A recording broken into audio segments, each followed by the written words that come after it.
राज्य महोत्सव की तैयारी में सारंगढ़ के खेल भाटा मैदान में जो हुई घटना को लेकर सब के सब दुखी हैं और दुख के साथ ही वो इस चिंता में भी है कि इस तरीके से उनकी जान लापरवाही से कब तक उन्हें गंवानी पड़ेगी। गंवाई जो है वो शिक्षा विभाग के एक कर्मचारी हैं।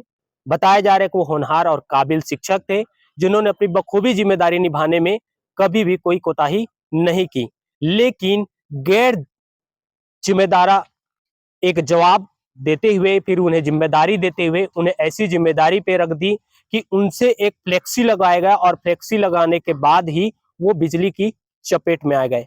ये घटना होने के बाद से तमाम बड़े सारे लोग जो है वो आक्रोशित हैं, चाहे वो शिक्षा विभाग की बात करें, लगातार उस पर कई तरह के ज्ञापन दिए जा रहे हैं और आज भी एक दिन बीत चुका है। बीतने के बाद अभी शाम होते ही सारंगढ़ बिलेगढ़ जिले के कलेक्ट्रेट दफ्तर में फिर से पहुंचे हुए हैं संकुल समन्वय के जो उनके टीम है वो इस जगह पे पहुंचे और आप साफ तौर पे देख सकते हैं मेरे पीछे यहाँ पे दर्जनों उनके साथी जो हैं वो पहुंचे हैं। हालांकि सबकी मन जो है वो भावुक है क्योंकि वो अपने जो साथी है जिनके साथ वो कभी काम किए वो इस उन सबको छोड़कर चले गए हैं, लेकिन उन्होंने क्या चीजें सौंपी है और क्या प्रशासन से उनकी मांग रही, तमाम चीजों को लेकर उन्हीं से बातचीत करेंगे। जी, परिचय बताएं अपना। मैं पूर्णानंद मिश्रा, प्रदेश अध्यक्ष छत्तीसगढ़ शैक्षिक संकुल समन्वयक शिक्षक संघ। आपने आज ज्ञापन कुछ सौंपा है कलेक्ट्रेट में, क्या कुछ सौंपे? सर, एक हमारे शैक्षिक संकुल समन्वयक की आकस्मिक मृत्यु हो गई। जिला प्रशासन की कहें या हमारे जिला शिक्षा अधिकारी की कहें, कहीं न कहीं बड़ी चूक है सर कि एक शिक्षक जो है फ्लैक्स लगा रहा है और जिला शिक्षा का हमारा जो अधिकारी है वो खड़े होकर वो फ्लैक्स लगवा रहा है। जरा भी मानवता इनको नहीं आई सर, जरा भी एक संवेदना जिसको कही जाती है वो भी नहीं आई कि ये काम आपका नहीं है सर। आप एक शिक्षक को बच्चे को पढ़ाने वाले हो, शिक्षकों को प्रशिक्षण देने वाले हो। शिक्षा शैक्षिक संकुल समन्वयक को रीढ़ की हड्डी कहे जाते हैं हमारे शैक्षिक संकुल समन्वयक। उनसे फ्लैक्स लगाने जैसा कार्य जिला शिक्षा अधिकारी अपने सामने खड़े होकर करवा रहा है। ये बहुत ही निंदनीय है, बहुत ही इसकी हम निंदा करते हैं। और दूसरी बात यह कि बाकायदा इसके लिए लिखित आदेश जारी किया गया, विशेष रूप से ये सहयोग करेंगे।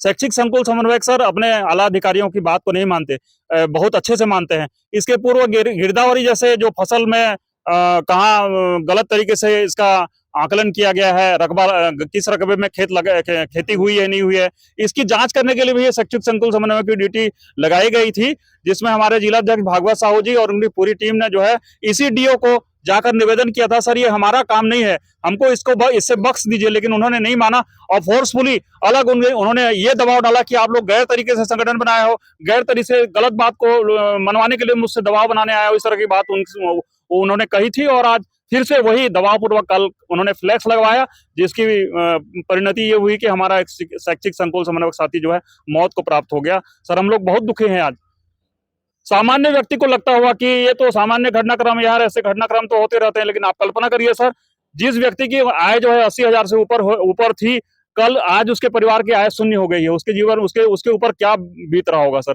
ये हम लोग आज आए थे, मैं स्वयं प्रदेश का अध्यक्ष हूँ, मेरे टीम के साथ आया हूँ, जिलाध्यक्ष भागवत साहू और उनकी पूरी टीम आज आप देख पा रहे हैं साथ में है। हमने कलेक्टर महोदय के नाम ज्ञापन सौंपा है, जिसमें हमने मांग किया है कि संबंधित डीओ जिसने लिखित रूप से आदेश दिया है उसको तत्काल पद से पृथक करते हुए निलंबित किया जाए और उसके नाम से बकायदा एफआईआर किया जाए। ये मांग हम किए हैं। यदि एक सप्ताह के अंदर संबंधित डीओ को, शायद पीएल पटेल उनका नाम है, एलपी पटेल, यदि उनको नहीं हटाया जाता है, उनको निलंबित नहीं किया जाता है, उनके नाम से एफआईआर नहीं किया जाता है, तो प्रदेश भर के संकुल समन्वयक 5,554 संकुल समन्वयक एक साथ सामूहिक रूप से त्याग पत्र दे देंगे। ये भी बताया जा रहा है कि हम और भी लोगों से बातचीत करेंगे कि आखिर आपको क्या लगता है, ये तो ड्यूटी लगाए हैं डीओ साहब जो थे उनकी तो लापरवाही, साथ ही साथ वहां और भी व्यवस्था में बहुत सारे विभाग थे जिनको ये काम दिया गया था, जैसे इलेक्ट्रिक वायर का काम, तो आप इसे किस नजरिए से देखते, कितनी लापरवाही की गई, उनपे भी क्या कुछ कार्रवाई होनी चाहिए कि नहीं होनी चाहिए? बिल्कुल सर, चूंकि हमारे साथी शिक्षा विभाग से है और हमारे समग्र शिक्षा के और डीपीआई से हमें आदेश दिया गया है कि हमें गैर शिक्षकीय कार्य नहीं करना है। चूंकि यहाँ एक मानवता के नाते और डीओ साहब सहयोग अपना मांगे और हमारे साथी ने वहाँ कार्य करने गए, जबकि ये जो कार्य था, जो बिजली तार हटाने का कार्य था, या उस जगह में बिजली विभाग के लोगों को वहाँ उपस्थित होना था और वहाँ पे या तो उनको तार को हटाना था या फ्लेक्स लगाने के लिए कोई और व्यवस्था करनी थी। बिजली विभाग की भी इसमें गलती है सर, साथ ही साथ हमारे विभाग की गलती है कि गैर शिक्षकीय कार्य में हमारे एक संकुल शैक्षिक समन्वयक को लगाया गया और वो काल के गाल में समा गए सर। ये तो थे पूरे उनके संगठन के कर्मचारी पदाधिकारी हैं। उनके साफ तौर पे यही कहना है कि सबसे पहला डीओ साहब को लेकर वो एक बड़ा आरोप लगाए हैं, और आरोप ही नहीं, उस पे यह बात आदेशित तौर पे भी बताया जा रहा है कि इस तरीके की किसी भी प्रकार के कोई भी काम करने की जिम्मेदारी उनकी नहीं है, या फिर शिक्षा विभाग में एक संकुल समन्वयक को नहीं दिया जाना चाहिए, लेकिन उसके बावजूद भी दबाव पूर्वक उनको यह काम कराया जाता है। तो एक मानवता के नाते उन्होंने इस काम को भी कर दिया, जिसकी वजह से आज उनके साथ एक अनहोनी घटना घटी। साथ ही साथ संगठन ने यह साफ तौर पे कहा है कि अगर 1 सप्ताह के भीतर अगर इस पे पूरी तरीके से जांच करके इसका दोषी पे कार्रवाई नहीं की जाती है, या फिर डीओ को यहां से निलंबित नहीं किया जाता, हटाया नहीं जाता है, तो पूरे प्रदेश में उनके जो संगठन है, लगभग 5000 से अधिक की संख्या बताई जा रही है, वो पूरी तरीके से काम बंद कलम बंद करने की बात कही जा रही है। देखना यह होगा कि अब इसके बाद से लगातार विरोध हो रहा है, चाहे वो डीओ कार्यालय की हम बात करें, जिन्होंने गैर जिम्मेदार तरीके से उन्हें काम को सौंपा, और साथ ही साथ जो इलेक्ट्रिक वायर की तार सिस्टम जिनको काम सौंपा गया था, जिनको टेंडर मिला था, अब तक उसका भी कोई जांच नहीं हुआ है, वो भी पूरी तरीके से पर्दे में है। तो ये तमाम 2 चीजें आपको हम अभी फिर से एक समाचार दिखाने जा रहे हैं, जिसमें साफ तौर पे बताया जा रहा है कि डीओ कार्यालय के जो डीओ है एलपी पटेल, उन्हें हटाने की बात कही जा रही, और जो तार का काम किया है उसे भी दोषी को जांच कर उसके ऊपर भी कार्रवाई करने की बात कही जा रही है। समाचार आपको अच्छे लगे, चैनल को लाइक सब्सक्राइब करें। धन्यवाद।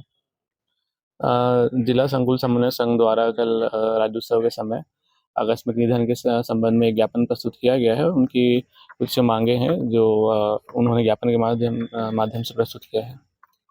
सर, कल की जो घटना है राज्य महोत्सव में, बताया जा रहा है कि उसका टेंडर किसको मिला था सर?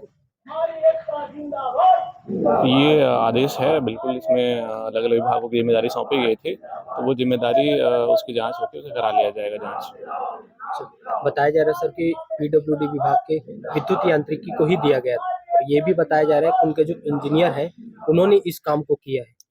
जैसे कि मैंने बताया कि आदेश के तहत अलग अलग विभागों को जिम्मेदारी दी गई थी, तो जिस विभाग को जिम्मेदारी दी गई थी उसके विभाग इंक्वायरी करके उनकी जिम्मेदारी तय करके आगे कार्रवाई की जाएगी। अभी आपके द्वारा क्या आश्वासन दिया गया? आश्वासन यही दिया गया है कि जो भी उनकी मांगे हैं उस पे विचार करके जो भी नियमानुसार जो कार्रवाई की जा सकती है वो कराएंगे, और उनकी इसके अलावा जिनका निधन हुआ है उनके परिवार को जो सहायता राशि और जो भी शासकीय लाभ मिलने थे वो जल्द से जल्द उनको दिलाया जाएगा।